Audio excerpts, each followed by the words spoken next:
ವಯೋಸಹಜ ರಾಜಕೀಯ ಜೀವನದಿಂದ ದೂರ ಉಳಿದಿರುವ ಮಾಜಿ ಮುಖ್ಯಮಂತ್ರಿ ಯಡಿಯೂರಪ್ಪ ಅವರು ರಾಜ್ಯ ಸರ್ಕಾರದ ವಿರುದ್ಧ ಇಂದು ಶಿವಮೊಗ್ಗದಲ್ಲಿ ವಾಗ್ದಾಳಿ ನಡೆಸಿದ್ದಾರೆ. ಮಾಧ್ಯಮ ಪ್ರತಿನಿಧಿಗಳೊಂದಿಗೆ ಮಾತನಾಡಿದ ಅವರು, ರಾಜ್ಯ ಸರ್ಕಾರ ಯಾವುದೇ ರೀತಿಯ ಅಭಿವೃದ್ಧಿ ಕೆಲಸ ಮಾಡ್ತಿಲ್ಲ, ಭ್ರಷ್ಟಾಚಾರ ರಾಜ್ಯದಲ್ಲಿ ತಾಂಡವಾಡ್ತಿದೆ. ಈ ಸರ್ಕಾರದ ವಿರುದ್ಧ ಸದ್ಯದಲ್ಲೇ ಸಮರ ಸಾರಲಿದ್ದೇವೆ ಎಂದು ರಾಜ್ಯ ಸರ್ಕಾರಕ್ಕೆ ಎಚ್ಚರಿಕೆ ನೀಡಿದ್ದಾರೆ.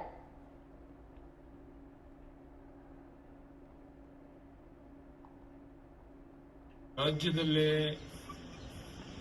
ಯಾವುದೇ ರೀತಿಯ ಅಭಿವೃದ್ಧಿ ಕಾರ್ಯಗಳು ನಡೀತಾ ಇಲ್ಲ. ನೀವು ಎಲ್ಲಿಂದ ಎಲ್ಲಿಗೆ ಹೋದ್ರೂ ಸಹ 1 ಕಿಲೋಮೀಟರ್ ರಸ್ತೆ ಸಹ ಮಾಡುವಂತದ್ದು ಕಾಣ್ತಾ ಇದೆ.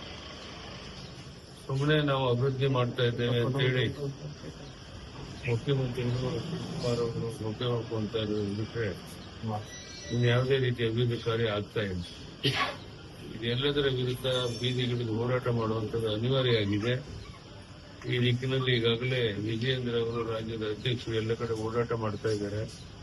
ನಾನು ಸಹ ಮುಂದಿನ ವಾರದಿಂದ ರಾಜ್ಯದಲ್ಲಿ ಪ್ರವಾಸ ಮಾಡಿ ಈ ಭ್ರಷ್ಟ ಬೇಜವಾಬ್ದಾರಿ ಅಭಿವೃದ್ಧಿ ಕಾರ್ಯ ಬಗ್ಗೆ ನಿರ್ಲಕ್ಷ್ಯ ಮಾಡ್ತಿರೋದು ಈ ಸರ್ಕಾರವನ್ನ ಕಿತ್ತೋಗಬೇಕು ಅಂತ ನಾನು ಸಹ ಪ್ರವಾಸ ಮಾಡಬೇಕು ಅಂತ ತೀರ್ಮಾನ ಮಾಡಿದ್ದೇನೆ. ತಕ್ಕ ಪಾಠವನ್ನು ಜನ ಕಲಿಸ್ತಾರೆ ಅನ್ನೋ ವಿಶ್ವಾಸ ನನಗಿದೆ.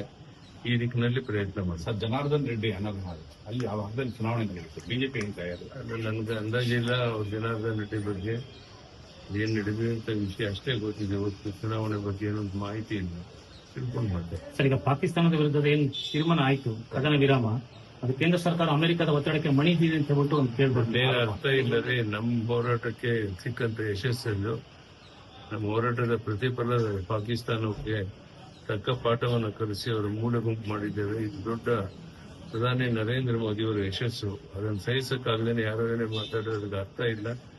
ನಿಜಕ್ಕೂ ಸಹ ದೊಡ್ಡ ಸಾಧನೆಯನ್ನ ನರೇಂದ್ರ ಮೋದಿ ಅವರು